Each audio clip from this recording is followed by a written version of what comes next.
This episode of the Nurse Practitioner Podcast is sponsored by Dakin's Wound Cleanser. When you're treating persistent, hard-to-heal, or complex wounds, you need a solution you can trust, like Dakin's Wound Cleanser. Just how powerful is it? Dakin's Wound Cleanser has been proven to kill even highly resistant bacteria like MRSA and VRE within only 30 seconds. It's non-cytotoxic, shelf-stable for 2 years, and more cost-effective than other wound cleanser brands. When you need a solution you can count on, ask for Dakin's.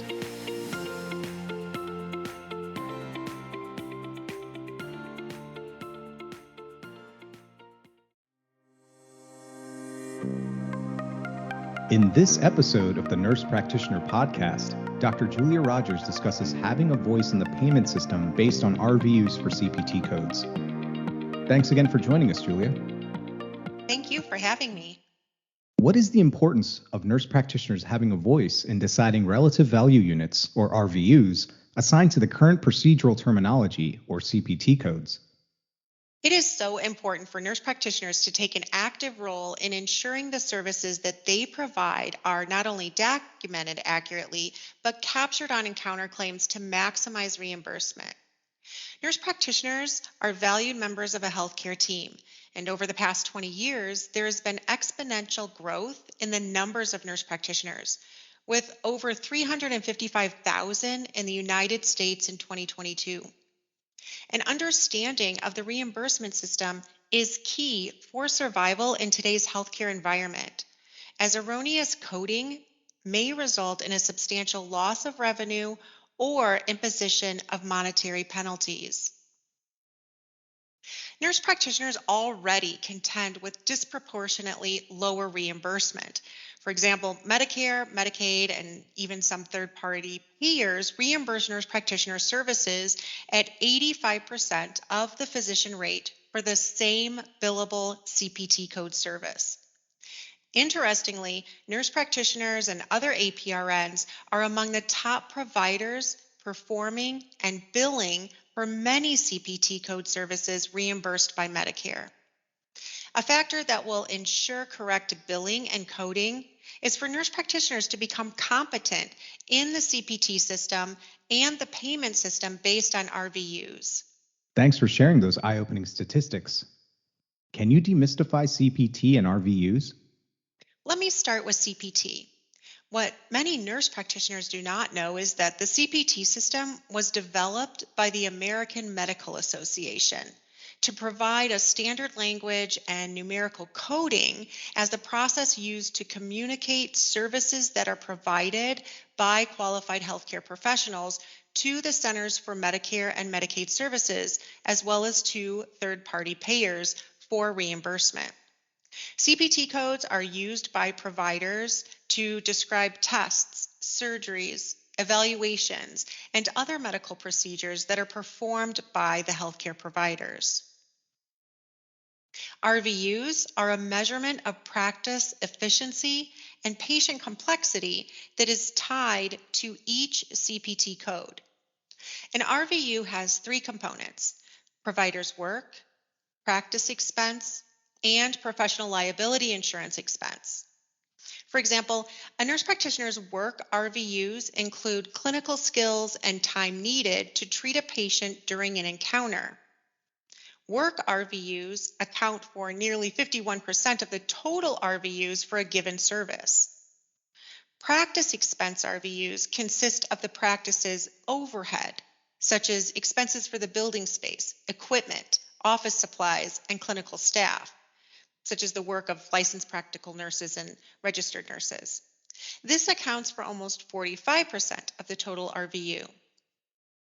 Professional liability insurance expense RVU comprises the cost of malpractice insurance premium and accounts for the final 4% of total RVUs. Medicare and Medicaid Services also adds geographically adjusted components to the RVU in order to arrive at a total RVU for every CPT code. We appreciate the clarification. How can nurse practitioners have a voice in the RVU value placed on CPT codes? To establish value for the work component of a CPT code, practicing clinicians nurse practitioners, nurse anesthetists, nurse midwives, physician assistants, and the physicians are surveyed by medical organizations in order to rate the value of work by using magnitude estimation methodology. If nurse practitioners typically perform and bill for a CPT code being reviewed, then an email is sent to a random sample requesting that the nurse practitioner members complete a survey outlining the requirements of the CPT code, including the time, the level of difficulty, level of risk, and supplies that are used throughout the procedure. This work is critical because it informs the correct valuation of CPT codes, impacting the reimbursement level received by all billing clinicians. Who sends surveys out for nurse practitioners to have a voice in valuing a CPT code? For nurse practitioners, it is the American Nurses Association that participates in the survey process that's sponsored by the American Medical Association Relative Value Scale Update Committee, or the RUC Committee. These are important surveys that provide data to help establish appropriate payment for services performed by nurse practitioners and other qualified healthcare providers. These surveys are conducted for either new CPT codes, existing codes that have been identified for review for a variety of factors, such as growth in utilization or a change in who can actually perform the service, or if the code descriptor has been substantially revised. So, when are surveys sent out by the American Nurses Association? This survey process happens 3 times a year, over the summer, in the fall, and early spring. When services are being surveyed that are performed by nurse practitioners, the American Nurses Association will participate by sending the survey to a random list of ANA members via email. It is an online survey, so you can access it directly from your computer. If you receive such a survey, I really strongly encourage you to participate if you have the experience with the service being surveyed. Thanks for the suggestion. What types of questions are on the surveys? The survey is going to ask you to estimate how long it takes you to perform the procedure or service, and then compare the intensity of the surveyed service to another service that you also provide. And finally, you will be asked to estimate a work RVU value for the service. What happens once the information from the surveys is collected? The data collected is used to develop recommendations for the work RVU of a service and time allocated to perform the service. These recommendations are forwarded by the Healthcare Professionals Advisory Committee, or HCPAC, which is composed of representatives of organizations such as the ANA that represent qualified non-physician healthcare professionals, and the Relative Value Scale Update Committee, the RUC Committee, which is a volunteer group of 32 physicians and over 300 medical advisors and other healthcare professionals to the Medicare agency. The Medicare agency then uses this data in determining the new value for a code. Thanks for the info. Can a nurse practitioner who receives a survey forward it to another NP colleague to increase the response rate? Unfortunately, these are random surveys, so you cannot forward them to other members in your practice. But if you are the one that receives the survey, please participate and respond based on your experience. What happens if NPs do not complete the surveys? When NPs engage in these surveys, then CPT values are adequately represented, and NPs receive proper recognition and reimbursement for their work. When NPs fail to engage in these surveys or just dismiss a request to describe their work, then only the physician's opinions are heard, and the RVUs for CPT codes may decrease. An improper valuation of a CPT code decreases a nurse practitioner's total work RVUs, which potentially lowers nurse practitioner salaries if they are compensated by their entire work RVUs. Improper CPT valuation also directly reduces the reimbursement for a nurse practitioner's work. In recent codes surveyed, only 1.11% were completed by nurses. This means the input used to revise codes primarily submitted by nurse practitioners were obtained from physicians and other qualified healthcare professionals. That's almost 99% of the information was obtained from physicians or other qualified healthcare professionals. So it is only when nurse practitioners provide their opinion by completing these surveys that their clinical expertise and knowledge can be heard by the RUC, Centers for Medicare and Medicaid, and other paying parties. Thanks for sharing those insights. What other changes can nurse practitioners do to make sure their coding and billing is accurately captured? One of the things nurse practitioners can do is to code to the highest specificity. So the codes that nurse practitioners should be using are the ones that most accurately match what you are choosing for the code and the code with the most digits or the one with most specificity. You also want to make sure that you are coding for your scope of practice and licensure. Caution is really needed to avoid codes that pertain to certain populations and specialties that are unrelated to your specific practice as a nurse practitioner. So depending on the state in which you practice, remember that some nurse practitioners are not allowed to diagnose certain illnesses, while restricted nurse practitioners can code for follow-up care, and issues may arise when using codes for the initial diagnosis. Remember that in Incident 2 billing, the physician must set up the initial plan, so a nurse practitioner cannot use a code for an initial diagnosis. Also, make sure that when a patient is released from a hospital, that you are following up and providing transition of care activities for this patient. Certainly, you can miss out on reimbursement if no phone call is made. Not that the claim would be incomplete, but rather that taking the step of calling the patient out to come up with a follow-up plan would actually increase the Medicare reimbursement. Also, make sure that you are documenting everything. The more your coding reflects a patient's chart contents, the more accurate it will be. For example, social determinants of health are often omitted from coding. As mentioned earlier, you can get credit for calling the patient as part of their transition care management visit after hospital discharge. However, detailed documentation of these efforts is imperative. Nurse practitioners also must be aware of what can be billed.